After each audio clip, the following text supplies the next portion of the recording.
Hi, everyone. Hello, hello, hello. Welcome again. This is our second conversation in our Feeling the Heat series for 2025, and it's called Fair Condition, Self-Help and Comfort. So we will get started with introducing our keynote speaker and then move into their presentation and then get into a discussion followed by audience Q&A. If you have any questions, please put them in the chat and we'll get to them at the end. So as you all may or may not know, in 2020, the Caribbean experienced record-breaking heat events. New air temperature records were set in Cuba, Dominica, Grenada, and Puerto Rico. And in the second half of 2017, when Hurricane Irma and Maria hit, surface temperatures were some of the highest ever recorded. Air temperatures in the Caribbean have been consistently increasing since the early 1990s and are expected to reach crisis levels by 2050. So this phenomenon, of course, is exacerbated in Caribbean cities by the urban heat island, where metropolitan areas experience significantly warmer temperatures than the surrounding natural areas because of the dense concentration of buildings, roads, and other surfaces that absorb and retain this heat. So the Feeling Heat webinar series examines how increasing temperatures across Caribbean cities are transforming our built environment, impacting our health, and threatening our lives and livelihoods. We ask the question, are our cities making heat worse, or are they adapting and trying to counteract this new normal? And we explore how retrofits to this new climate normal are taking place in design, in public policy, labor, public health, and emergency management. So for those of you who are new to our events, Island City Lab is a Kingston-based urban think tank dedicated to understanding the unique features and challenges of small island cities in the Caribbean. Our aim is really to improve our built environment by building, fostering, and convening a network of civic thinkers to confront these challenges. This forum is part of that programming.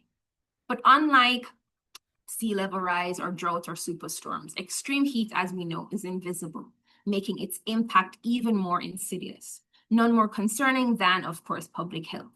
With increasingly hot summers across the Caribbean, the rate of heat-related illnesses and death has increased. Within this context, thermal comfort is not an amenity just for those who can afford air condition, but a public health requirement necessary for the well-being of us all. Thermal comfort is a condition of mind that expresses a sort of satisfaction with the thermal environment. But beyond mechanized cooling, how can we reasonably design spaces to protect against oppressive heat?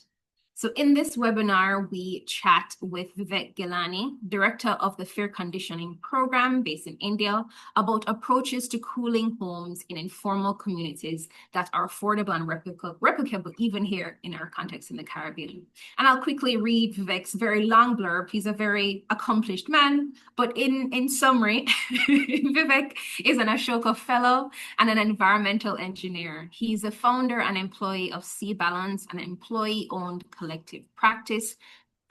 collective practicing principles of sociocracy, and with a max to min ratio of 1:5. As director of Sea Balance, he has been appointed to mitigate climate pollution generated by the Indian Premier League and the Shanghai World Expo by the United Nations Environmental Programme. He was appointed to report India's industrial greenhouse emissions to the UN from 2014 to 2018.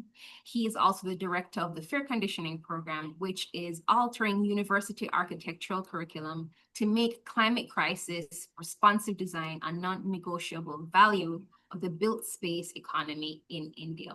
And so with that, I will turn it over to Vivek. If you have any questions or comments throughout his presentation, please start to put them in the chat. So with that, hand over to you, Vivek. Thank you very much, Doreen, for that embarrassing long blurb. I asked you to edit it if you wanted to. Okay, thank you so much for bringing me into this conversation. I'm very happy to be involved with anything to do with the Caribbean. I've had a lot of fond connections with people from Jamaica. Actually, I went to college in Florida, so I had a lot of friends from Kingston and Jamaica, actually. So it's really good to be back in the discourse over there. And today I'm going to be talking about extreme heat in the context of our informal settlements. So perhaps a lot of you know that a large part of India lives in what is called slums, or I think a better term for that would be they are self-built housing. These are communities that crop up on the fringes of cities usually, but sometimes even in the midst of the city to serve the industrial owning class, basically. And 60% of India lives in these conditions. So first, we're just going to become a little familiar with what this living context is like. And then I'm going to show you physically what our solutions to address heat in informal settlements look like. And then I will go into some of the principles that undergird and our work is predicated upon. Because there are some ways to do this which would be well-intentioned but could cause a lot of damage. So as technocrats or people with a lot of technical engineering skills, etc., I think we also have to be always very cautious that we're not overconfident about our solutions, that we don't unintentionally worsen the situation, all with good intentions. As Ivan Illich once said, to hell with good intentions, because you can do a lot of damage with good intentions as well. So you need good principles to ground your work in. And with this, I will share my screen and I'll turn my video off so that there's more bandwidth available as well. Okay, I'm going to share my screen. Let me know if you can see it. Okay, so. Yes, we can see. So you can full screen it now. Great. Awesome. Excellent. So first, let's understand the physical context of what we are talking about. So this is a typical Indian city. This is the city of Mumbai, where I was born. And you can see the contrasts of the lived realities right there in this one picture. And the funny thing is that usually when we think of green buildings in India, the green building certifications usually go to the buildings in the backdrop, the tall buildings, which have the affluent people living with tons of air conditioning, even in their bathrooms. Yeah. And it's the foreground, the what I call the squats. That's the context that we're talking about. They are the ones who suffer the injustice of the air conditioning boom that's going on in India, because when the power cuts happen in the summers because of all those buildings turning on their air conditioners, for example, the first ones to suffer the power cut are the residents in the foreground. And these are the people who go work in those buildings as well. Yeah, I'm sure this kind of inequity exists all across the world, maybe even in Jamaica. But this is the context we're serving. So these are people who've not caused the problem usually and are the first ones to suffer its brunt, which is the very definition of inequity or injustice.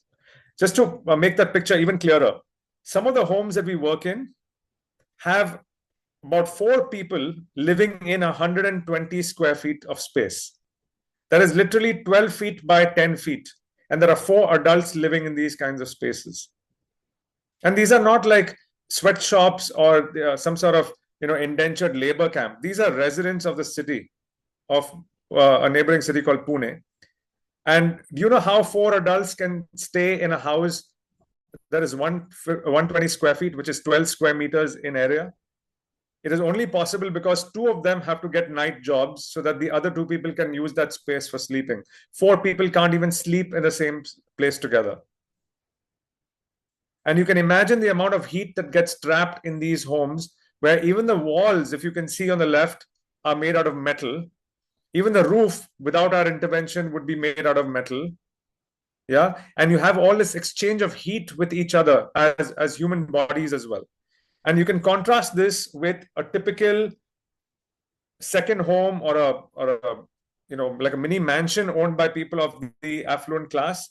There, the typical area that is available to the person is 780 square foot per person. So in the previous case, it was 33 square feet or 3.3 square meters. This is 78 square meters per person. And if you look at the energy consumption of these people, the ones on the left is 16 kilowatt hours per person per month. And the one on the right is 183 kilowatt hours per person per month. And the ones who actually cause the power cuts are the ones on the right. And they usually have, in India, we have a common practice of diesel generators. So these homes, which actually cause often the power cuts because of their cooling devices, have a way to continue their cooling, while the ones who were operating a ceiling fan maybe can't even operate that. So that's the kind of inequity we're talking about. And one final thing I'll say about the inequity, that it is a very gendered inequity because Indian women in these informal settlements usually work as domestic workers in people's homes. This is a very common profession for them. Now, these homes are so hot to live in that it's only up after about 12 o'clock or 1 o'clock in the morning that the home becomes cool enough to sleep in. And these women then have to wake up at about 4 or 5 in the morning to fetch water, because a lot of these settlements don't get water into their homes. There's a community tap where you have to stand with your cans and you fill the water. So a lot of these women are now starting to take sleeping pills to be able to fall asleep. And there's a small epidemic of sleeping pill consumption that is becoming the norm for about 4 months of the year in a lot of Indian cities. Yeah. And one more thing to just get a sense of when I say hot, how hot I'm talking about. Now, even if you have a city like Mumbai, which has got a moderate temperature, yeah, because of the ocean around, kind of like with Kingston, the temperature doesn't go much beyond the mid 30s, the air temperature. But the temperature of the roof is another story, because metal and the other materials that are used for roofing, such as corrugated cement sheets, which have had asbestos in it, even though the air temperature is 32, the temperature of the roof can hit 50 degrees, 50. Yeah. And they are too hot to sleep before midnight. That's one of the key issues. All right. So these are just some readings that we took in relatively mild cities of India, what kind of temperatures we were seeing. And this was not even summer. This was the middle of spring kind of temperatures.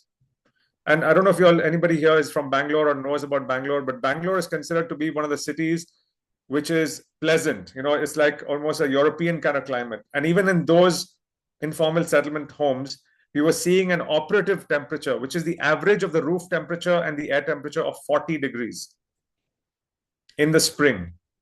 Okay. Now, I told you a little bit about the principles of our work, but before I do that, I want to give you a real sense of the physical nature of our work. Yeah. So for this, I have a few videos that I have lined up for us to see. Okay. I'm just going to play them first, and then I'm going to explain to you the logic of these interventions. Okay. So one of the primary logics of cutting down heat is to cut the radiation that is coming down from the sun. Okay. So this roof, for example, here inside, this is a public library in an informal settlement in India. This temperature is about 50 degrees. Okay, in the middle of the day. Now, we have been constructing various kinds of waste-based materials. For example, this one is the insides of these potato chips packets. I don't know if this is common in Jamaica, but you know, these Lays and these various kinds of snack packets that you get have an aluminum layer inside. It's called multi-layered plastic. So we've developed a version of this by actually ironing these plastic sheets together and creating a long continuous sheet, which we cover the roof with in the daytime, which means we create a barrier. So I'll quickly just play this video here and you'll get a sense of what I'm talking about. And then I'll talk to you about part 2 of the solution.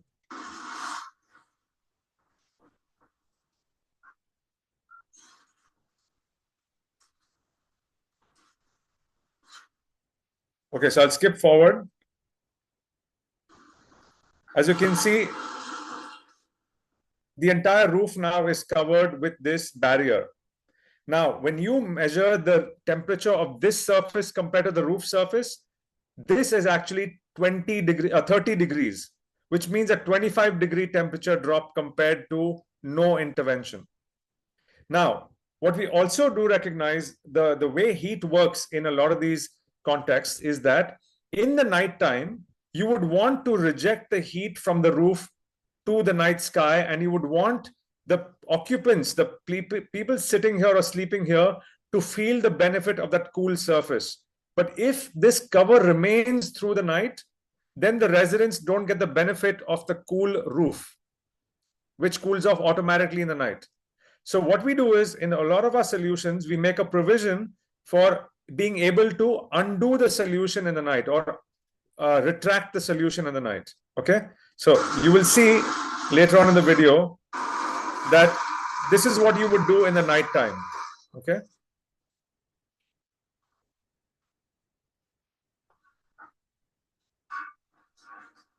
Okay, so you get this idea. This is one of the kind of solutions we have been working on.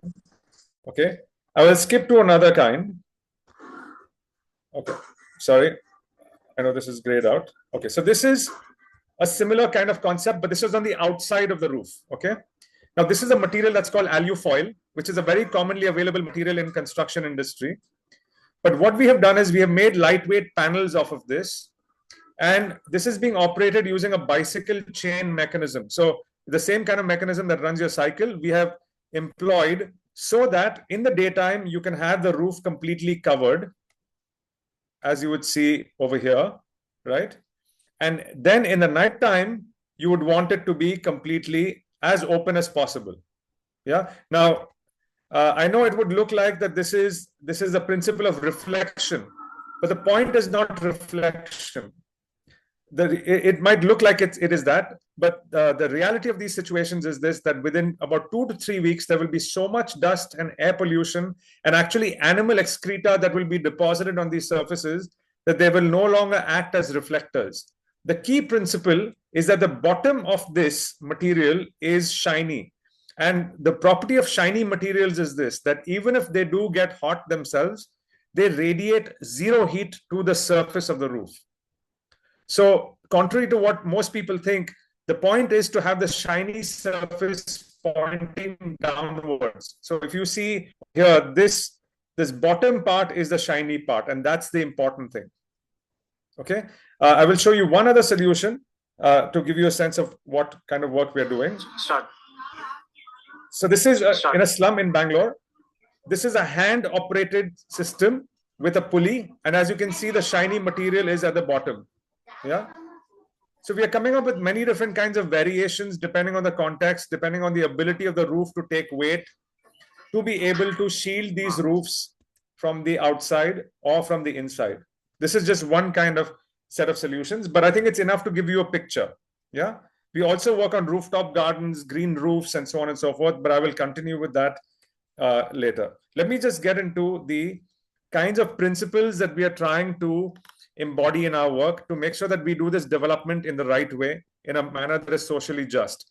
So one of the ideas that we are very inspired by is this poet. Her name is Audre Lorde. Perhaps some of you have heard her, but she wrote this very vital passage once in a book. It says, "The master's tools will never dismantle the master's house. They may allow us temporarily to beat him at his own game, but they will never allow us to bring about genuine change." So one of the ideas that we are trying to embody is that whatever systems created the problem, the kind of industrial systems where it was mass production and not production for the masses or by the masses, we are trying to reject all those ideas. High-tech solutions are being rejected by us because high-tech solutions actually make those communities more vulnerable, more dependent on the global capital world rather than build local resilience. Yeah, so one of the reasons why we chose a bicycle chain mechanism, for example, is that a bicycle is to be found in any part of the world, can be repaired in any part of the world, can give money to a local business. So this is one way in which we are trying to embody Audre Lorde's wisdom. Another idea that we are quite animated by is this idea of the few dreaming for the many. So India has a lot of young, very often foreign educated, talented people. I'm one example of that, not the talent part, but the foreign educated part, privileged people who have been trained to dream for the people. And I think that is very dangerous because what that means is that the people have no dreams of their own. All we need is for people to get out of the way and that we will solve their problems for them. To me and to a lot of people in our group, this is a condescending view towards humanity. Because what we really need to do is we need to create conditions for their dreams to flourish and thrive. And one very practical way in which we do this is that a lot of our designs actually have been born from ideas that were provided by the community themselves.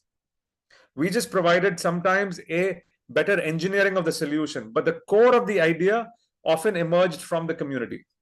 And this only comes in because we know that we are not the only ones with dreams. Another idea that I would like to touch upon, which matters a lot to us, is this thought by Paulo Freire, where he said that what we really need is a revolution with the people and not for the people. So in a lot of our work beyond the physical solutions, all the system change ideas or the scaling ideas, as they're often called, have to do with the people being in control of the economics of this, the people getting to earn livelihoods, people getting to own businesses that provide these solutions. The thrust of our work is to actually root the power of this, the green economy, in the community itself, rather than a few large multinational companies that are going to solve the problem for all of us. Yeah. Okay. I'll just touch upon a couple of other principles. One is, I already talked about co-creation, but we're also very clear that we are not looking for the one brilliant solution that solves every problem of every informal settlement in India. We know that the contexts are so heterogeneous that we need a diversity of solutions. Yeah. We need a catalog of solutions, horses for courses. We also want to only do development work where the community has the power to say thanks, but no thanks. Because very often we might not even understand it, but there are certain realities that they can't even talk to us about, for which they don't want a solution on their rooftop. And I'll give you one practical example. Often these communities are living in a constant state of threat of being evicted by builders and construction companies. Yeah. Now, they also know that if they start improving the conditions of their slums, they will start getting onto the radar of these companies, because suddenly they will feel that these squatters, who actually are technically illegitimate, are now going to assert their rights, because they will claim that we have invested so much money in improving the living conditions, and hence you can't evict us. Because in India right now, the Slum Improvement Act can only be used if we sorry, I'm getting some chat box signals. Okay, sorry. Okay, I'll come to these later.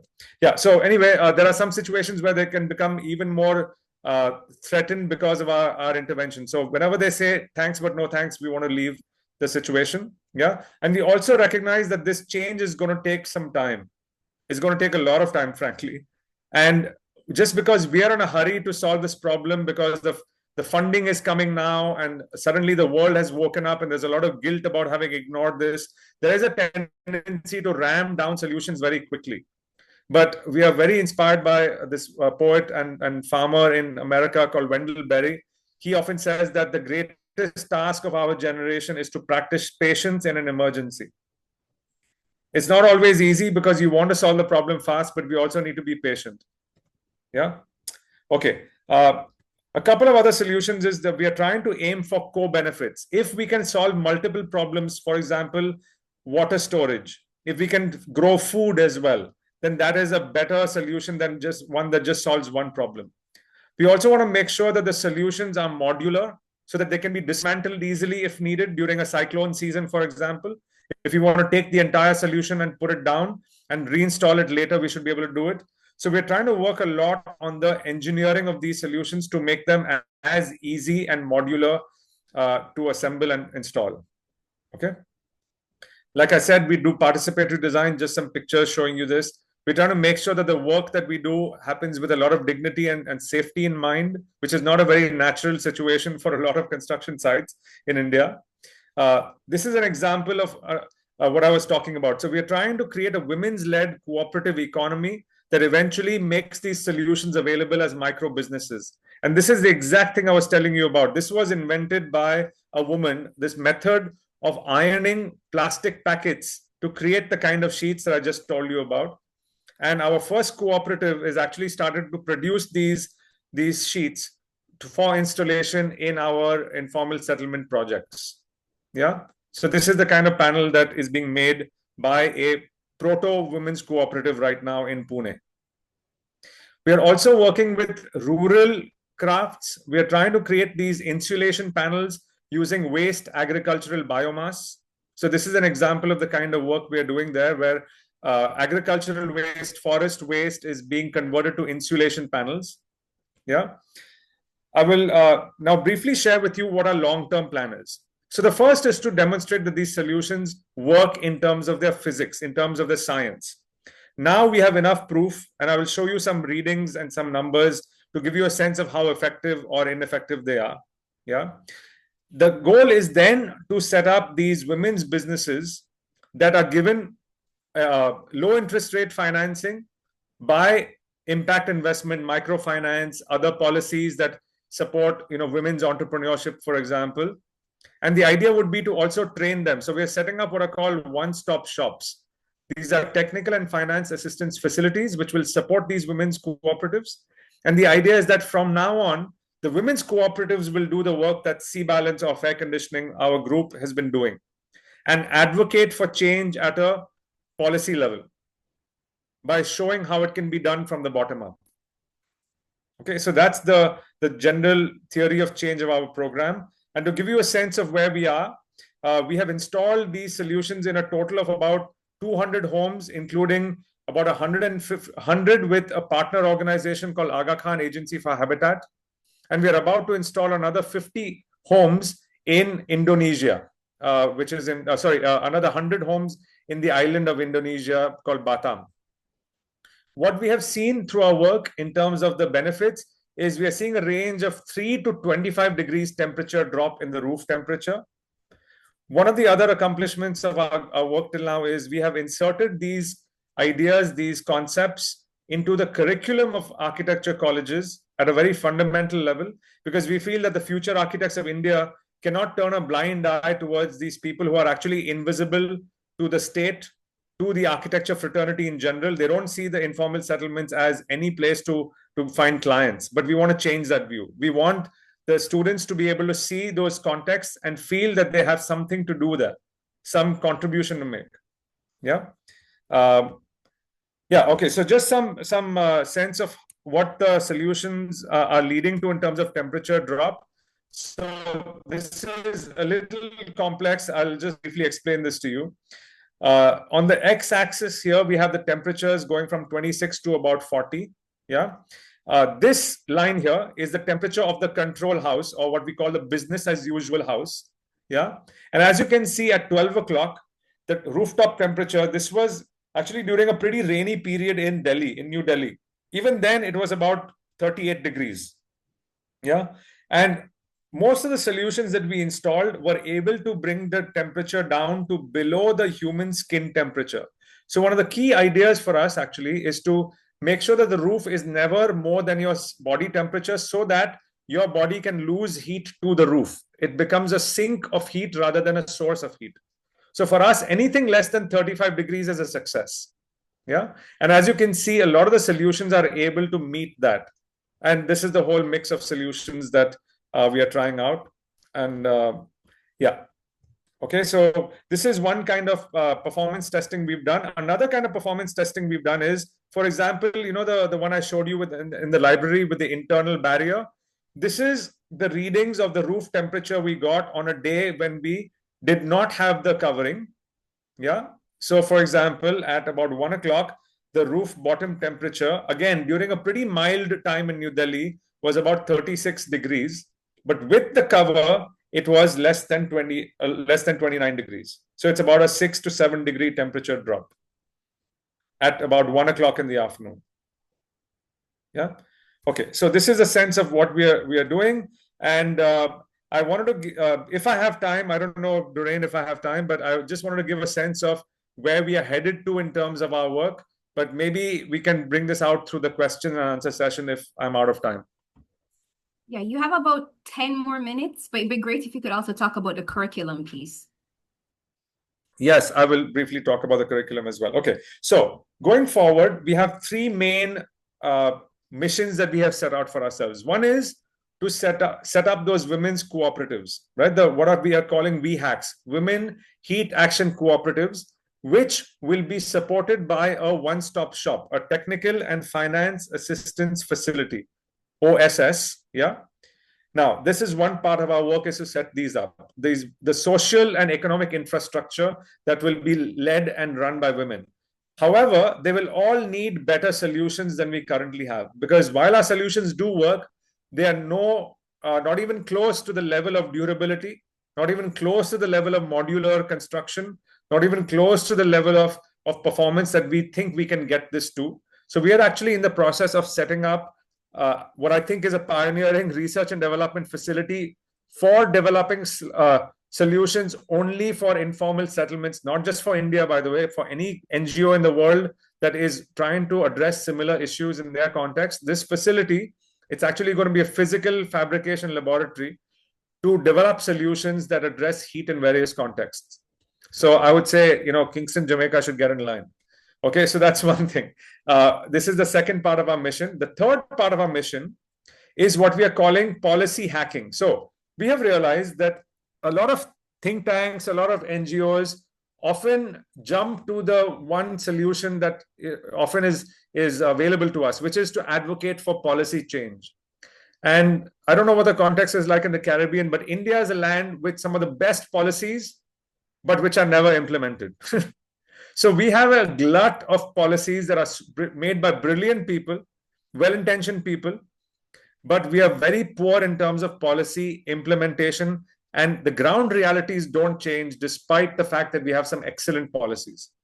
So what we've come up with is a concept of repurposing, reinterpreting, expanding the definition of policies, and trying to bring finance into this one-stop shop. So one example is there are many schemes and programs in India, and I bet this is the truth for many parts of the world, at least in the global south, which have already been approved by the government.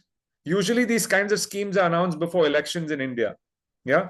But what happens is they deliberately do not advertise these schemes properly after the elections, or there are some fundamental flaws in the design of the scheme, because of which these schemes are undersubscribed or underutilized. For example, there's a scheme in the city of Pune where we are working, which gives you a 10,000 rupee, which is around $1,000 direct grant, not even a loan, to upgrade the quality of your house. Okay. Now, this scheme has been used in the last 5 years by 50 people in a city with close to about 500,000 slums. So this is what we're calling a dead scheme. So our idea is this, that instead of advocating for new schemes, why not breathe life into these dead schemes where all the hard work of getting political buy-in has already happened? All we need to do is get them to restart and repurpose these monies for the purposes of heat action. Okay, so this is what we're calling policy hacking. Sorry. Okay, so yeah, we have a policy hack roadmap where we have a whole bunch of Indian policies that we could be repurposing to put into a financial facility. Okay, so that's what we are calling policy hack. Then we have this VHack roadmap where the goal is to set up these women's cooperatives. There will be about 6 to 8 women in a cooperative, and one cooperative ideally can deal with a typical slum, which is around 450 homes. And through this, we believe if the financing works well, and if there's a genuine demand for these solutions. By the way, we have also confirmed that most Indian slum residents are able to pay off the initial cost of these solutions if you give them a low interest rate or a zero interest rate loan. And if you give them about a year and a half, they are able to pay back the initial cost of these solutions. So these women's cooperatives can actually have a viable business model, because all they will need is certain amount of seed capital to be able to install the solutions, but then they will get the payments back on monthly installments. So that's the logic of the VHACs, the Women's Heat Action Cooperatives, and the one-stop shops. Okay, and finally, I'll show you a glimpse of the research and development plan that we have. This is going to look a little makeshift because it is makeshift. It is actually being done in a residential apartment, which we are using as a fabrication lab. Okay, so bear with me, it's not going to look very sophisticated. So these are the kinds of things that we're trying to develop. We are trying to develop alternate materials. We are trying to see if combinations of passive designs work. So for example, can you blend ventilation with insulation? What happens if you blend thermal mass with evaporation, for example? Okay, so combinations. Then we're looking to just develop completely new passive design concepts. We are also trying to make it all modular, so on and so forth. Okay, so I'll give you one of the craziest ideas that we are going to be experimenting with in the coming few days, coming few months. Now, you know, rice is a material that actually absorbs a lot of moisture. And we also know that silica gel, for example, the kind of packets that you get when you have a shipment from some online store, you get these silica gel packets. Now, they are great dehumidifiers.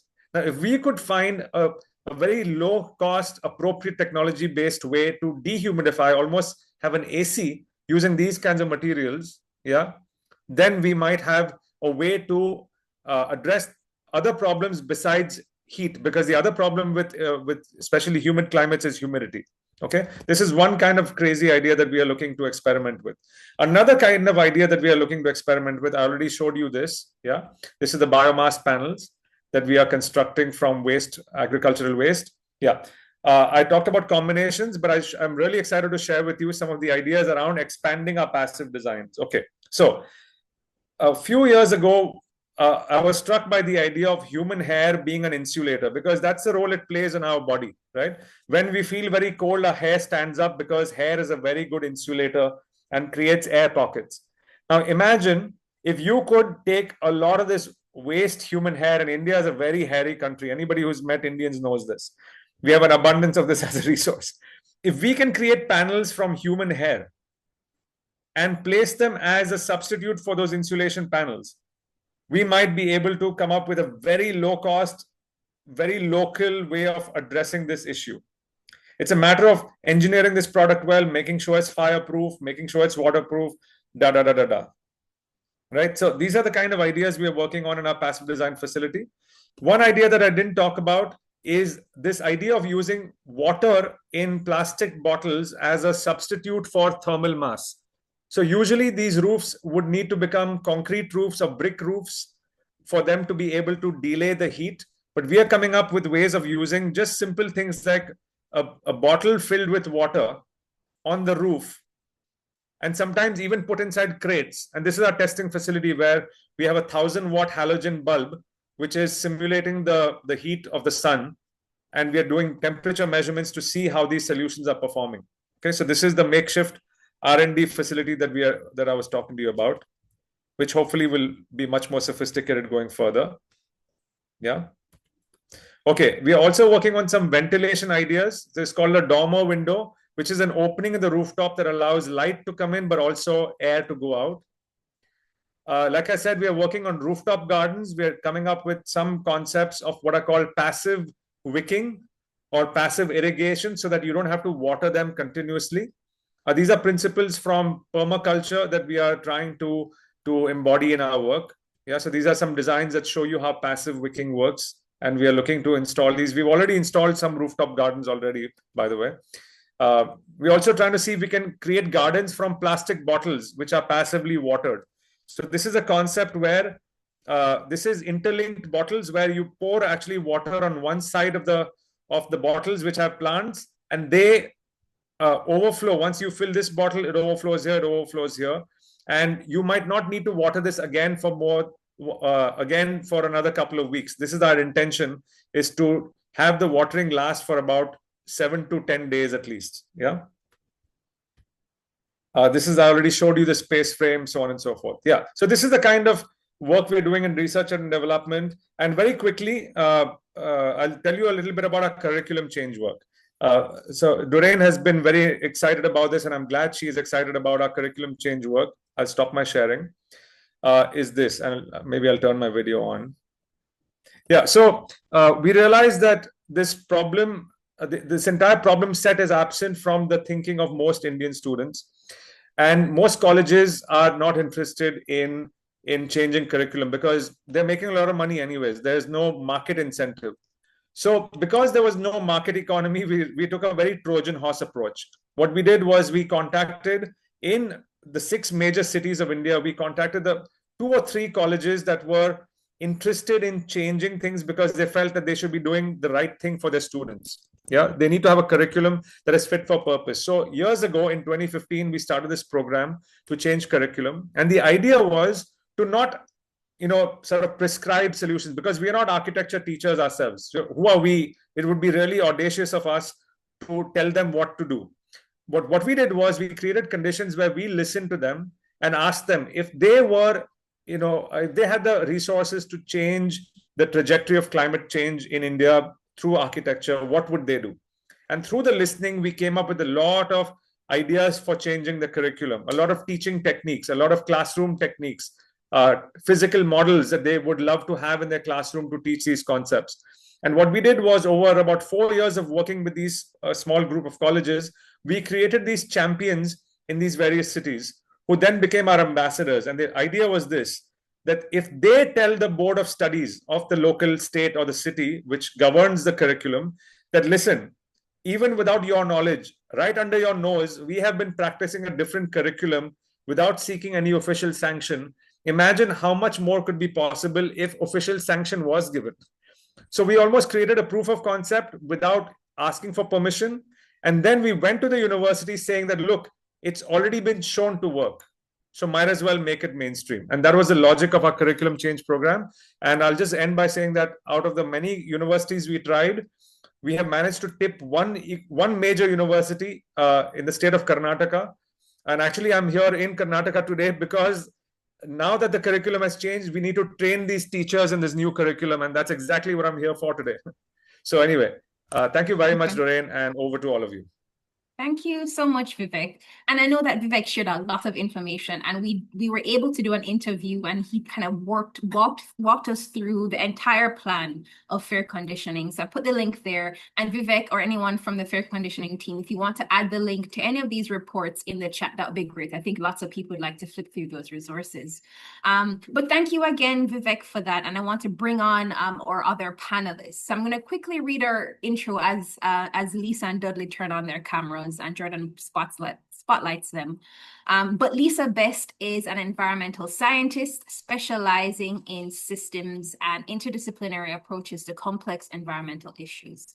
She has over a decade of experience at the intersection of forest, climate resilience, ecosystem services, working with NGOs, indigenous and tribal peoples, governments, and international organizations.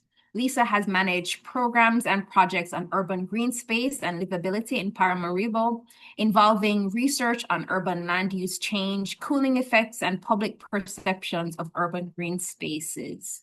As part of her PhD research, she has recently developed a game to engage diverse actors on urban development challenges and green space benefits. And Lisa is based in Suriname. We also have Dudley. Dudley is a physicist and educator at the University of West Indies.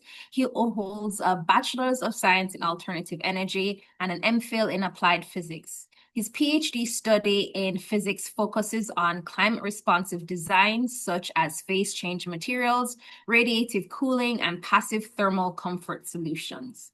Dudley's work focuses on low-cost, energy-efficient solutions for tropical regions, so very similar to lots of the stuff Vivek is researching, and connecting scientific modeling with practical applications in resilient building design. And Dudley is based here in Jamaica as well. So I'm going to ask you guys, I'm going to jump to Lisa and Dudley first, and perhaps you go first, Dudley. How is the way that we are building homes here in Jamaica, here in Kingston, how is that impacting the context that we are in right now? We have hotter every year, it's getting hotter and hotter. So how is the way we're building interfacing with that? Afternoon, everyone. It's so interesting that globally is the same problem. So we have a climate that demands us to build with lightweight materials such as wood and zinc. However, our climate reality is that hurricanes are frequent and persons are therefore designing to protect their investment from constant repairs, and therefore we build with concrete, and that concrete has the ability to absorb the heat and stores it in the building. So because of that duality with the climate, we are building more to sustain our buildings after these events rather than a focus on cooling. And then, so in your research, are you seeing how temperatures within people's homes getting hotter over the period of time? The same results that Vivek had posted, it reminds me of a study I did with a chicken farm in Clarendon. And what we did was install a radiant barrier underneath the roof of one section of the house where the chickens will spend the second week of their 6-week period. And as he mentioned, the roof was about 50 degrees. And the radiant barrier, it fell down to about 40 degrees. And therefore, the chickens actually felt like they didn't want to leave that section because they know the rest was just going to be cooking them. So it's really a matter of changing how we build our buildings and try to more look for insulation and protect the fabric of the building rather than just applying air conditioning because they can afford it. Because not everyone can. Totally, totally. And I want to hop to you, Lisa. What's the context like in Suriname, right? How have the ways cities are developed or communities are being developed, is that changing over time? And how is that interplaying with environmental conditions that are just hotter each year?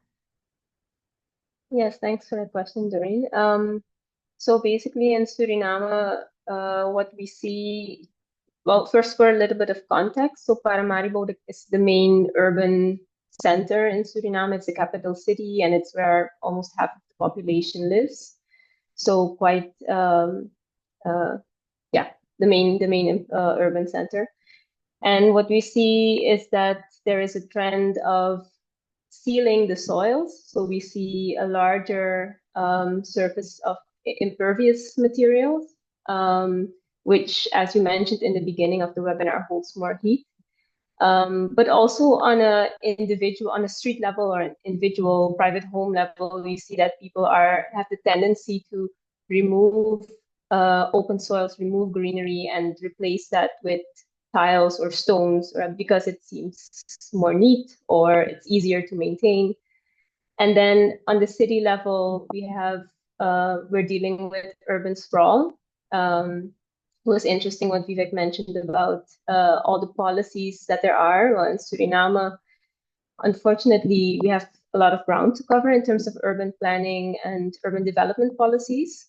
So we're dealing with urban sprawl, which has not yet given sufficient attention to integrating these climate related aspects into that. And especially over the last couple of years, I have seen that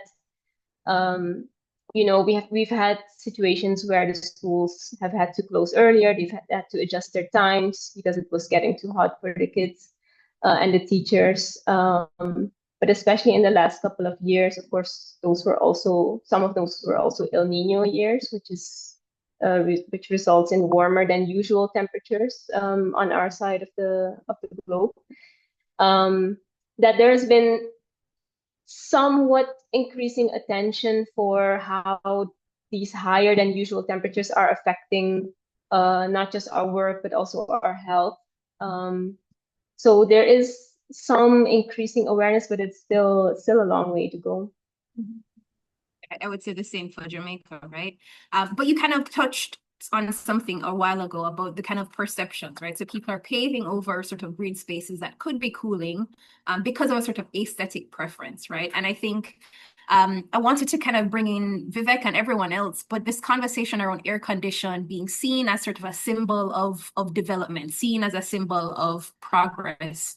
I guess from, there are 3 different countries here, but, why do you think that is? Why is it a symbol of progress? And kind of how do we begin to rethink that paradigm to move away from AC as the sort of the silver bullet that solves all of our heating problems, and the sort of attachment we place on it as like a status symbol? Go ahead, Vivek. Okay, so one of the ways in which we can sort of try to take away the sheen that air conditioning has is to pay attention to the kind of health problems that completely air-conditioned environments can have with people. And I think health resonates a lot with people. In fact, COVID was the first experience that a lot of people had of non-air-conditioned environments, and we really need to learn. And I know most of the learnings of COVID have just like vanished into thin air for lots of context. It must be the same with y'all as well. But this is a very interesting argument, the health argument. In fact, it's the argument that why, even if you might be a total climate denier, you will buy organic food because it's affecting your health. Yeah. So one thing is to say that if we can get the kind of cooling that we want, so we can get the 24 degrees or the 26 degrees, but we don't have to do it through this means. Yeah, so not discrediting the ends, but saying that there are better ways to get there is one way to sort of have a more productive discourse around this. Otherwise, it can get lost in the binary of this. And the second thing is to also recognize that there are going to be times when the AC is the only technology that will work. Yeah, so recognizing that it's not about getting an AC or not getting an AC, but if you do get an AC, make sure it runs for as little time as possible. So this is where the fabric ideas come into the picture. So if you have a well-weatherized home, even if you have bought an AC because your favorite actor modeled it or your favorite actress modeled it, and you really feel that you need this to have status, great, buy it. But because your home is relatively cool to begin with, because of passive design, it won't really turn on so much. And I think that's the kind of middle ground we can aim for. I mean, besides banning advertising, I think I was basically telling you that there should be, like a lot of countries are banning advertising for large SUVs, for airlines, etc., because they're literally carbon bombs. Some technologies should not be advertised. I mean, but that day is far away. So, yeah. Thirdly, Lisa, that's my take on it. Yeah, just to jump in on what Vivek mentioned in creating the conditions that people don't feel the need to turn on the air conditioning. One thing that we're observing here, and I love the point you made about the COVID-19 pandemic, all the building back better just disappeared. But yeah, creating those conditions for people to not feel the need to turn on the air conditioning. In Suriname, for example, what we've seen in the past couple of years, the country, well, not a couple, but for some years now, the country has been going through an economic crisis as well. And then suddenly it's also expensive to turn on the air conditioning. So that argument is being used a lot now to save energy, to use energy efficient appliances, to not always turn on the air conditioning. So if by using passive design or by urban on a street level or city level, using design principles where you can lower the air temperature, the environmental surroundings, that can also be a way. And combining that with this argument of, if you don't have to turn on the air conditioning as much, your energy bill will be much lower. So this kind of thinking and linking to aspects or issues that people really that resonates with people, as we called it, or as we say here, that they feel it in their pocket. And so I wanted to hop to this next question for both you, Lisa, and Dudley. But from Vivek's toolkit of interventions and from your own work, your own sort of research, which one of these interventions or set of these interventions do you see as being most relevant and impactful to our context here in the Caribbean? And so Dudley, I'll go ahead to you first. Which ones, or give me a top 3 or something of those interventions you think are most relevant for us here? I think the concept of protecting the building envelope from the sun is very relevant for the Caribbean. So instead of trying to cool the building after the heat has gotten into it, prevent the heat from actually getting to the building in the first place. I think that concept, in whichever way we plan to achieve that, I think that would be very important.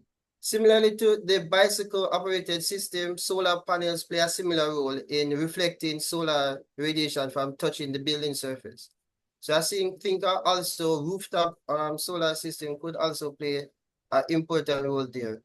And I like the idea of the water cooling system. So water is a good radiative cooling material. It's just that it's heavy. So it's a matter, so there are systems where they would have roof ponds, so they put water over the roof, and then during the day they will cover it. So it was a similar concept that he was mentioning, because you wanted to protect the sun, protect the building during the day, but at night, the radiative cooling going to make the water cooler, and therefore it transferred that heat to the rest of the building during the daytime. So there are so many similarities. I am really excited about this webinar. Lisa? Hey, wow, Dudley, could you send us a link in the chat box about this? I've never heard of this water pond actually being installed anywhere, or yeah, it'll be lovely to to I read can about it. Yeah. definitely send you a paper. Because this is my literature review for my PhD, so I have quite a few papers on it. Okay. Perfect. Lisa, Yeah. any Great. thoughts? Nice. Yeah, maybe just a few, but I won't. I'll keep it short because this is not my area of expertise, obviously. But Vivek mentioned, for example, the green roofs, which is a way that you don't see that as often in countries in the Caribbean at all, or perhaps in cities in Latin America. If we're looking at the region, you might find some examples. But this is something worth exploring further in our context. But whichever intervention we want to scale up or try out in this region, we need to, of course, take into account some of the participants already mentioned the climatic circumstances, so the rain season. How do we deal with that? In Jamaica, you're also dealing with hurricane risks. In Suriname, that's not less of an issue, but yeah, so we really need to take those into account. Yeah, I'll keep it at that. Okay. So I have one last question before I go to the tons of audience questions that we have, but it's really around sort of preparing the professionals for these kind of tasks, right? It seems like a major obstacle to the transformation of our built environment, for whether it's extreme heat or extreme weather in general, is the sort of status quo way that we're training professionals, whether that's architects or engineers or people involved with the building sector general, right? What do you think, within the sort of Caribbean regional context, are some of the I guess the gaps in the education system that you are interested or you see as being necessary for us to start to fill, right? Because we are the ones who are going to be solving these issues together, right? So understanding what the limitations or what the gaps are in our education system seems important. And then Vivek, I would like you to just wrap it up by giving your sort of context on what were the educational gaps that you're seeing in your context in India. So Dudley or Lisa, any one of you guys can go first.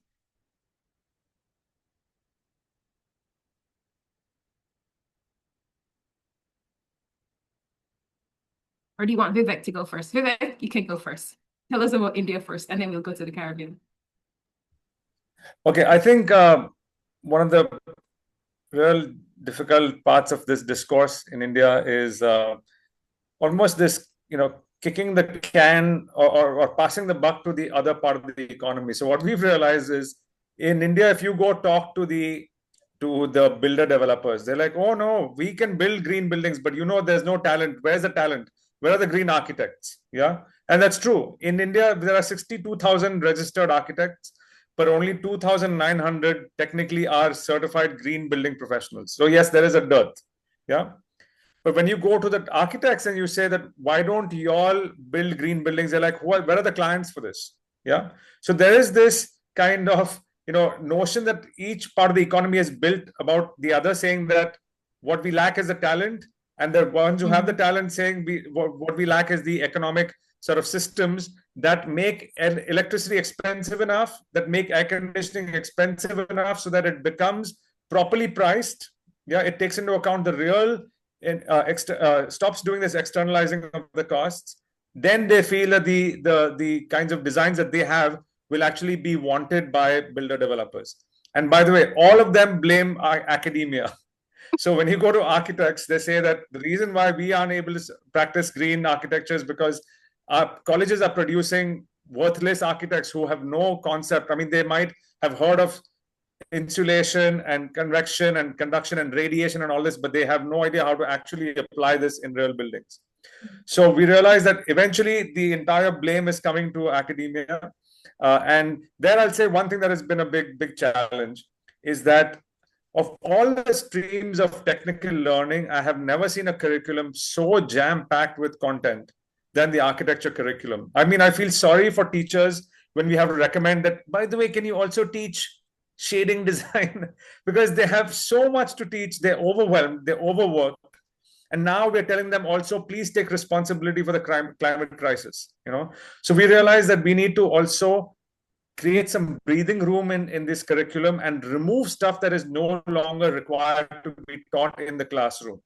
So we need to recognize that the classroom needs to be a place for critical thinking. It should not be a place for dumping information and content into the brains of children, because that industrial model of factory production of education itself has to stop. Only then will architecture have the room to accept, some of these ideas. At least, otherwise, I feel that the teachers are going to march on the streets. Oh, but I think we have several architects in this chat. So guys, please comment if that is the perception that you all have as well. So I'm going to quickly start hopping into these audience Q&A, unless Lisa or Dudley have any thoughts on that last question. No? I just wanted to mention. So far, I think one of the okay, am I? Yeah, go ahead, Dudley. Go. Are you hearing me? Yeah. Go ahead, Dudley. Yes. Yeah. So I think another way to look on the challenge is that a lot of these new technology, for them to be adopted, you need a buy-in, and the persons who have the funds, if we can convince them that this technology works, then they can help push this technology in mass production, because you need economy of scales for some of these technologies to actually take off. So I know if we are able to say, okay, if the persons who can afford air conditioning, if they can assist, or if we can convince them that here is a different solution, it will actually get the buy-in and improve the technology in development, because a lot of the problem is that there's no funding for these things. So even though it's a climate problem, there's not, and it's a apparent problem causing climate change, there's no necessarily a specific fund for cooling or heating in the region. I'm looking for funding, so if anyone has, I would definitely love some funding. But that is a challenge. So the technologies exist, and we can customize them to our local need, but you need funding to do such work. Okay. Lisa? Yeah, just related to education. So of course, this is very relevant for architectural programs, but especially we've touched upon this briefly before. I mean, this touches upon so many different aspects of the daily activities of the daily life of city inhabitants. So it's not just about, I mean, you need, of course, the designers to integrate this in their practices. And one way to, if it's challenging to go right away toward full integration in the curriculum, you could also work on project assignments or work with partner organizations that can offer internships or specific thesis subjects that are on these type of topics. But you can also approach other if that is if the entry is easier there, you can also approach other educational programs, for example, the health program or programs related to food production, because this is a topic that is relevant. You can approach it from different angles. Okay, so I'm going to hop to these questions, and I'm going to ask two at a time. So we have a question here from Assad. How do these interventions work during the rainy season / monsoon season? And then there's another question from Kristen Deason for Vivek particularly. Why do you measure the roof temperature and not the air temperature inside the structure? Great, thank you so much. Very intelligent questions. So the first question was about how they work in the rainy season. Well, they are, of course, vulnerable in terms of anything that is on the outside is vulnerable to, winds and all of that, which is why we want to make these solutions easy to dismantle. So anything that's over the roof is vulnerable, and we are not recommending that they be installed during the cyclonic season. So that's one thing. By the way, not all of India has cyclonic seasons. We have monsoon, but they can withstand monsoons. They can't withstand strong winds. Now, in terms of the reason why we measure roof temperature and not the air temperature is, the analogy I'll give you is if you are ever in any building which has got a good amount of thermal mass. So in India, we call them heritage buildings, but basically these are old buildings that were built in an era where there was no electricity. Almost all those buildings actually worked on creating a cool environment for the walls and for the roofs and didn't bother so much about the air temperature because you couldn't do anything about the air temperature. And actually, in all those buildings, it has been proven that if you can create conditions where your body loses the heat to the surrounding wall, right? So, for example, if this wall was cool compared to my skin, I would spontaneously lose my heat through radiation. And it's shown that according to building physics, that around 55 to 60% of our body heat is actually can be lost through radiation. We don't need actually even convection. And you will feel comfortable even if the air temperature is warm, which is why we're not really focusing so much on it, because our solutions don't actually directly reduce air temperature. They're changing the temperature of the surrounding environment. I hope that was useful. Yeah. And so this is a question for everyone. This is from Tracy Edwards. Are there any solutions that will work for schools? Our teachers and students are suffering as a result of extreme heat. There have been articles in Jamaica, in Antigua and Barbuda, a bunch of different islands are talking about the impact on education. Are any ideas popping up related to schools? You talked about libraries, but I imagine similar concept there. Yeah, in fact, one of our most successful rooftop gardens, I could show you pictures of it, was on top of a school in the southern city of Chennai in India. And the vegetables that were growing from this were being used in the midday meal scheme. So Indian schools have a scheme where you get a free meal in the afternoon. It's one of the ways to recruit children from underprivileged backgrounds, etc. So it's also a great learning activity. And in fact, our most recent rooftop garden was also above a school/daycare center. So I think rooftop gardens and the internal barrier that I talked about are ideal for schools because they can be operated in the morning when the teacher comes in or the students come in. They can basically shield the roof, and when they leave in the evening, it can be unshielded so it cools off in the night and it's ready for the next day. So yeah, I would love to talk to I forgot the name of the person who's put this in and Tracy. send them some material. Yeah. Also, just to jump in, so hopefully by the time our research is finished, so this, hopefully you can see it. So this is a phase change material that changes temperature, that becomes solid at room temperature. So by utilizing materials like this inside the building or on the exterior, you should be able to reduce the temperatures during the daytime. Another thing that we could actually look into is night ventilation. So most of these classrooms, I'm assuming at night, you close the windows and you leave for burglary purposes. But if the buildings were actually open, the windows are open and there's maybe a small fan just circulating night air, they could actually pre-cool the building before the students come. So they are depending on the building. Yeah, and depending on I don't know how it is in Jamaica. In Suriname, most of the schools, they have an open schoolyard, even if it's small, but there is some area on the schoolyard. And if that is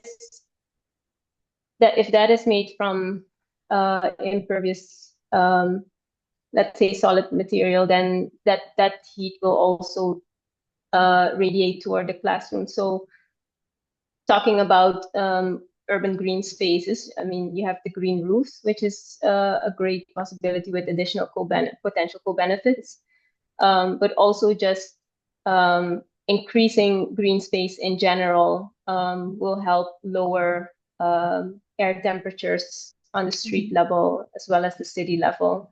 I mean, we've measured some differences in Suriname of 4 to 5 degrees up to 30 meters, 300 meters into the surroundings. So all of those should also be considered and are relevant for schools.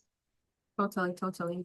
So there's a question here from Andre Habet. For the panelists, how can journalists cover stories of heating solutions or heat impacts in the absence, this is for the Caribbean in particular, in the absence of aggregated temperature data in the vein of what Vivek's organization collected over time? Yeah, unfortunately, data is sometimes a challenge, which is why we actually, in our case, we designed the Citizen Science Project to help measure and collect temperature data. But if it's really not possible to, I mean, of course, you have to keep highlighting the importance of having this data to support or to inform decision making. But I mean, as a journalist is also a person. I mean, a journalist will feel which days are warmer, which days they might be feeling less or more ill, possibly due to the heat. And on those days, I mean, you can look at other data as well. You can look at incidents of people that are being admitted for heat-related illnesses. If you can monitor if those are higher on those days or not. But yeah, it remains important to stress the need for that kind of data. Doreen, can I come in to And say something about sorry, data? just Because India, yeah, sorry, please go on. yeah, just to add, I mean, there are different types of data as well. I mean, aside temperature data, because air temperature is one, but one type of data that is accessible is land surface temperature. You can just get that from satellite imagery. So that's also a way to kind of get some more insights into the climate. Vivek, Yeah, I just wanted to say one thing about this. Thanks a lot for that, Lisa.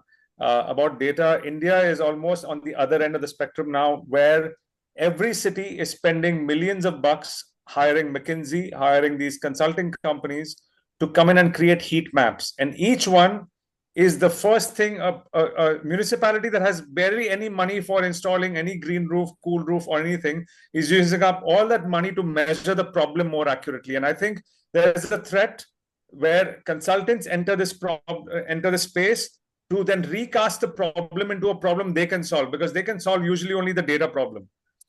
The actual physical problem cannot be solved by them.